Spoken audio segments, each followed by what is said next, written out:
and 2 students, Joseph and Cara. First, you have some time to look at questions 1 to 5.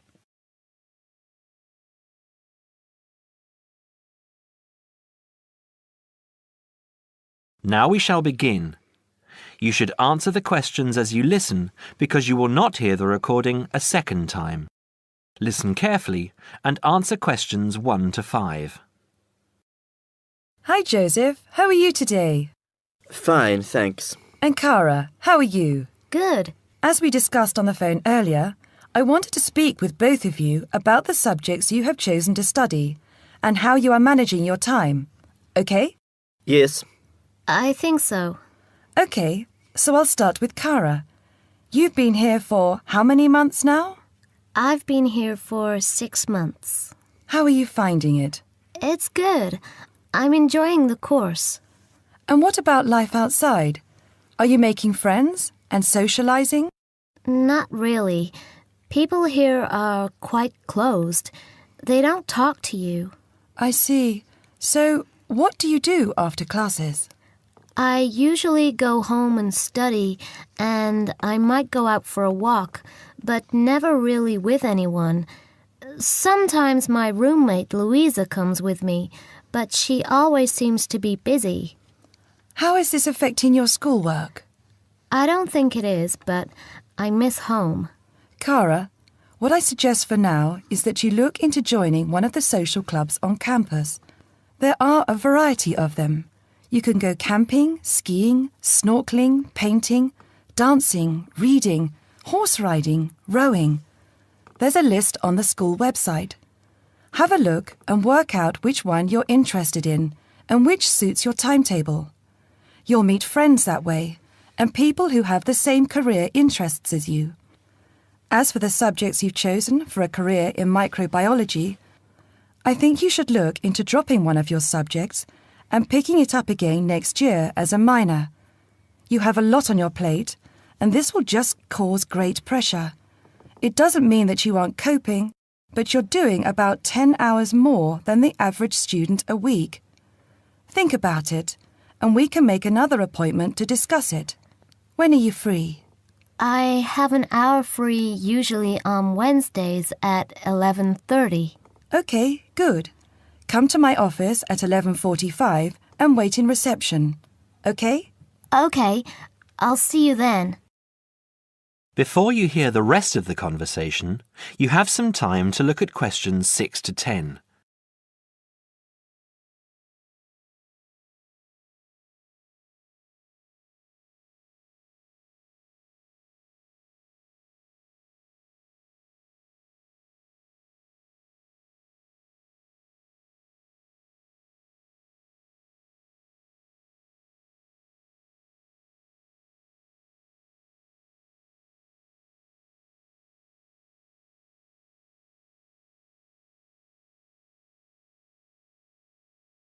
Now listen and answer questions 6 to 10.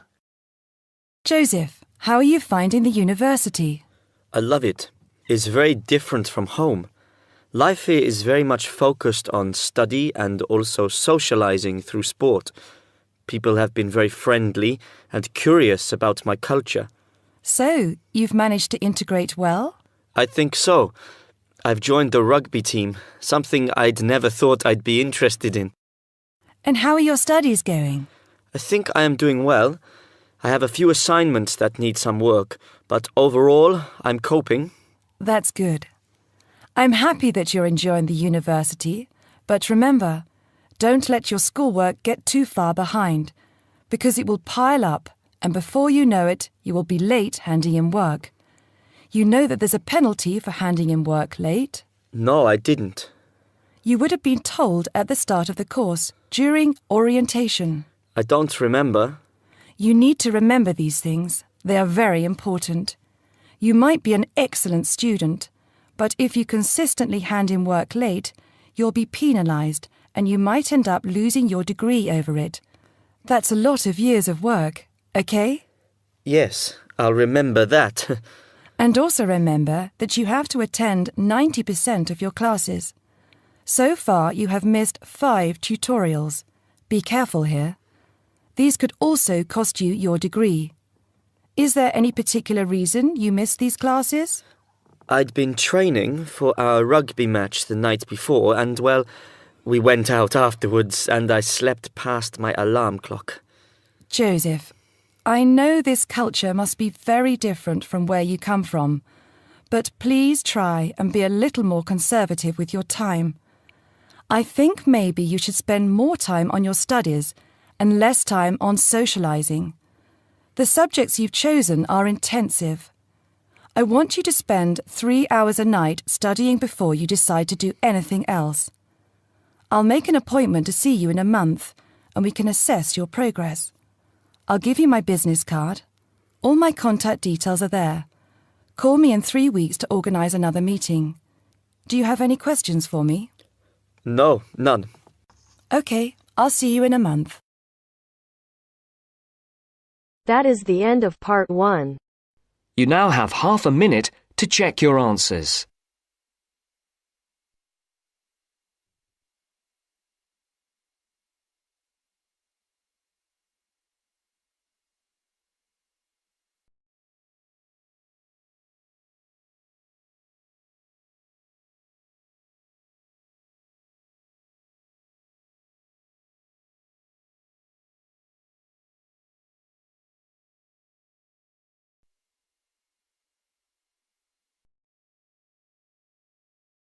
Now turns to part 2. Part 2. First, look at questions 11 to 14.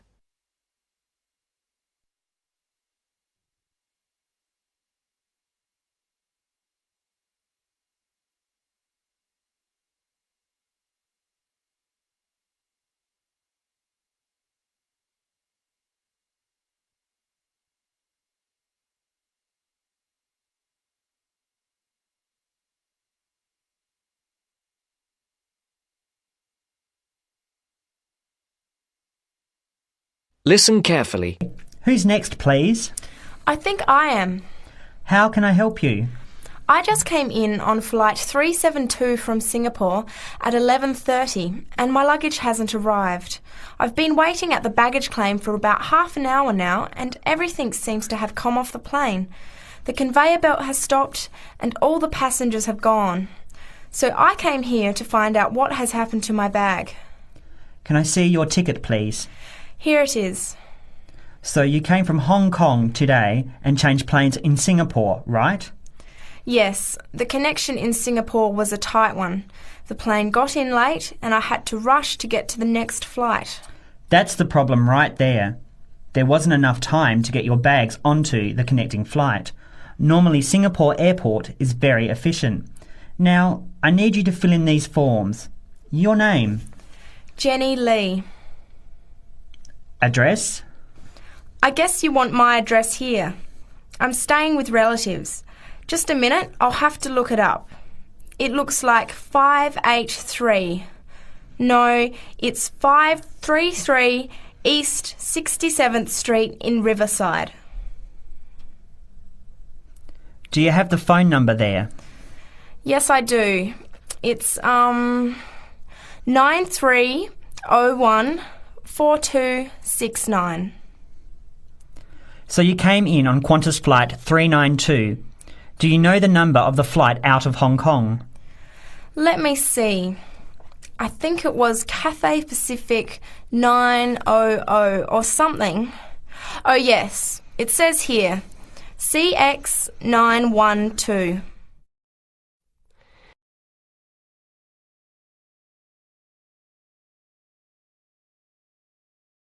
Before the broadcast continues, look at questions 15 to 20.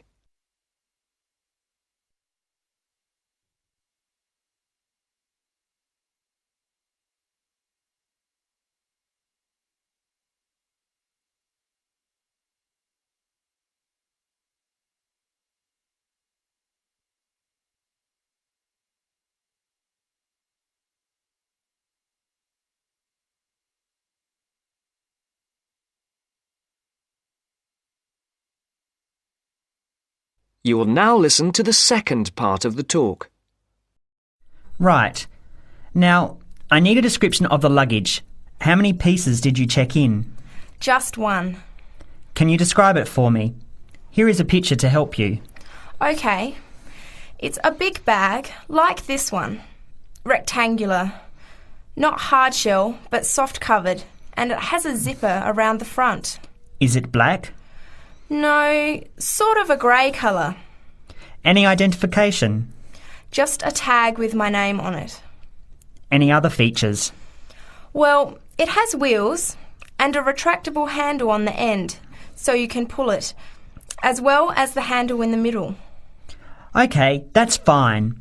Now, if your bag missed the connection, I'm sure it'll be put on the next flight. I'll email Singapore as soon as I finish here. The next flight comes in at 17:50. That's 10 to 6 this evening. You can pick it up then. 10 to 6? That's too long to wait. Can I get my uncle to pick up the bag on his way home from work? Sorry, you have to be here yourself to clear customs. Of course, I almost forgot. Will the bag come here, to this desk? Yes. You pick it up here, then take it over to the customs area. By the way, don't forget to bring your passport. You will also need to have the key plus your ticket with a baggage claim number on it. Oh, okay. Guess I'll have to come back tomorrow then. It's lucky I packed everything I need for now in my carry-on bag. Yes, that's always a good idea. Be prepared. That is the end of part 2. You now have half a minute to check your answers.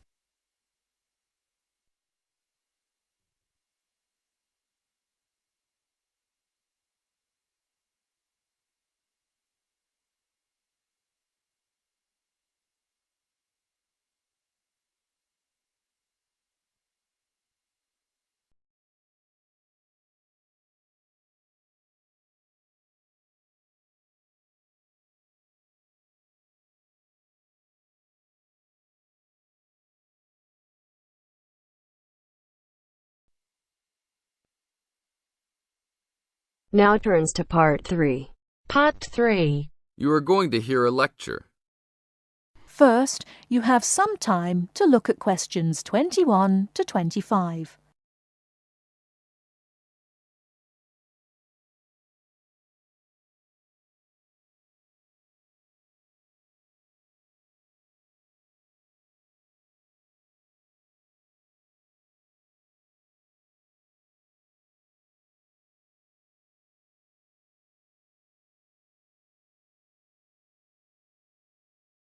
Now listen carefully and answer questions 21 to 25. I'd like to introduce Rebecca Bramwell, an artist and illustrator who has come along today to talk to you all about getting your first job or commission as an artist.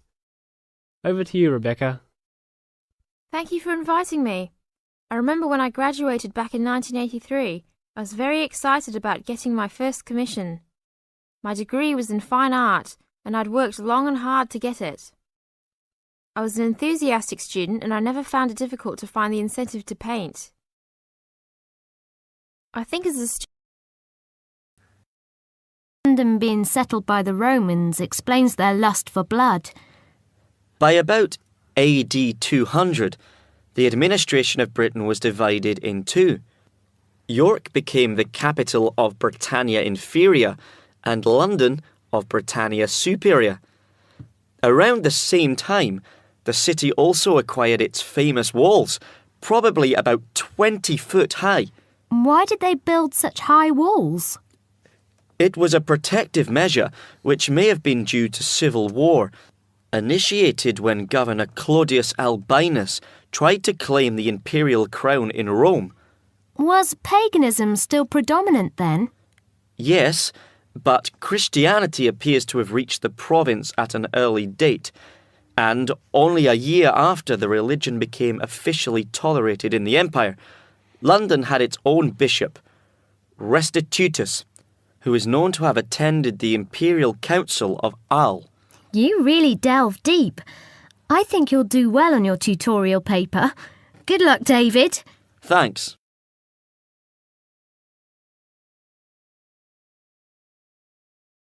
Good morning all.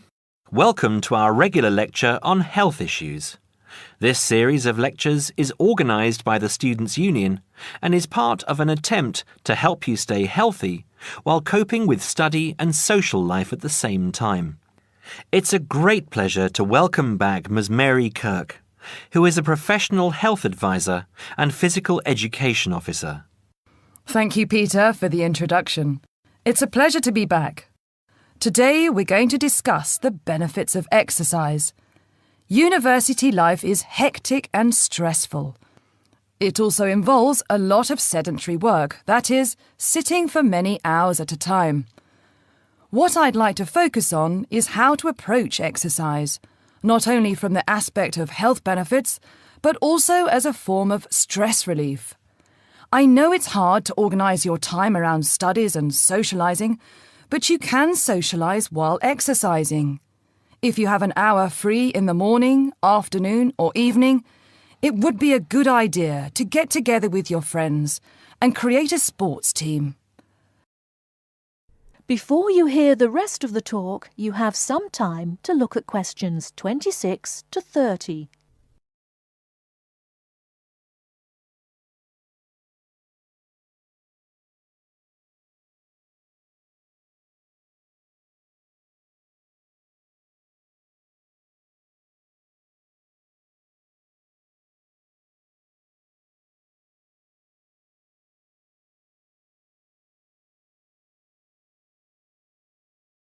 Now listen and answer questions 26 to 30. The grounds of the university are ample enough to support every student's need to become active. There are also readily available facilities at your disposal, such as a football field, tennis and badminton courts.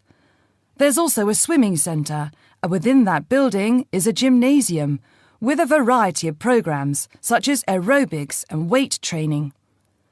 If the idea of attending one of these facilities seems daunting, then you can walk along the river. Oh, and that reminds me, the university also offers rowing. If there is a sport that you're interested in that's not on offer, you can approach either your student union representative or speak with Sports Administration Manager, Mr. Lawrence Cavendish. Now, I want to talk about why exercise is beneficial, physically and emotionally. The obvious results are physical. You can keep fit by using muscles that ordinarily don't get used in the classroom. The health benefits are astronomical. You'll live longer, be happier, and look good. By building muscle, you strengthen your bones, a definite advantage for women in their later stages of life, as women are prone to osteoporosis. It also strengthens your heart. Yes, don't forget your heart is a muscle, and the more exercise you do and the harder you work, the more blood is pumped from your heart to your brain. Now this brings me to the psychological advantages of exercise. When we are active, endorphins are released into our brain. An endorphin is a chemical that is released when your heart rate is pumping beyond its normal capacity. It's the same as adrenaline. You can actually feel when endorphins kick in. You feel a rush, almost a high. The benefits of this are numerous. Your brain works at peak capacity for a longer period of time. Your awareness is maximised, and the fatigue you usually feel at 4 o'clock in the afternoon will be non-existent. In one word, exercise makes you sharp. Now, I'm not saying that you should overdo exercise, because too much of anything can be dangerous. But if you think about your daily routine, you spend about 6 hours a day in lectures and another 2 or more hours studying. That's a long time to be sitting. And that is a long time for your body not to be moving around. So try and find at least 1 hour a day to get some exercise. If you can't fit in 1 hour a day, try 1 hour every second day or half an hour a day. You will see rewards instantly.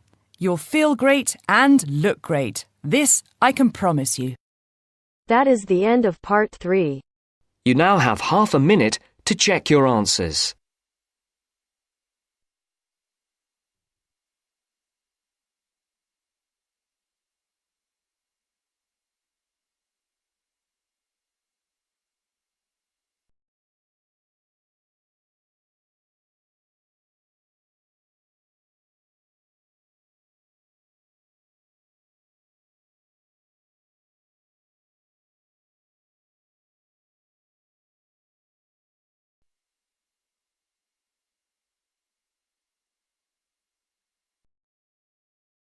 Now turns to Part 4. Part 4. You will hear a talk given by Dr. Miranda James. First, you have some time to look at questions 31 to 35.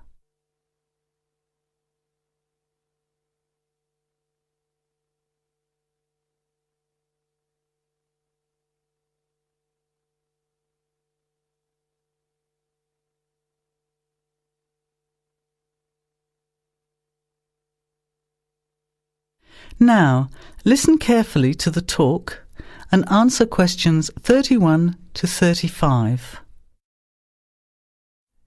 Good afternoon, everybody, and welcome to the first in a series of talks we have arranged for the Overseas Students Association this semester.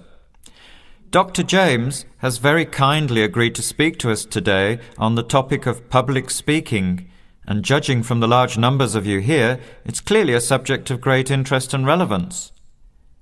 Dr. James. Hello. It's good to see so many of you here, and hopefully what I'm going to tell you will be useful to you both here at the university and in your future employment. Many people avoid speaking publicly, by which I mean in front of, say, 10 or more people. Not because they lack the ability, but mainly because they lack confidence, which is really only due to lack of practice. Today, as a consequence of the influence of television, audiences expect speakers to be relatively brief and to the point, in addition to being well informed and interesting or entertaining. Probably the most important part of public speaking is what you do beforehand, by which I mean preparation. This includes practical details, such as knowing precisely what your topic is and exactly how long you are expected to talk for. You should also plan the content thoroughly. A good strategy is to write out the content as you intend to say it, and then make brief notes, preferably on small cards, which you use to talk from. This way you sound more natural. You incorporate pauses while you look at your notes, and you can then look at your audience while you are speaking. Never read your speech without looking at the audience.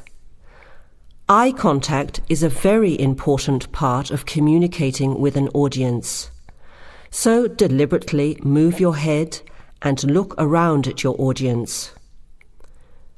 Pauses are important, as most people, when they are nervous, tend to rush through their speech. Now you have some time to look at questions 36 to 40.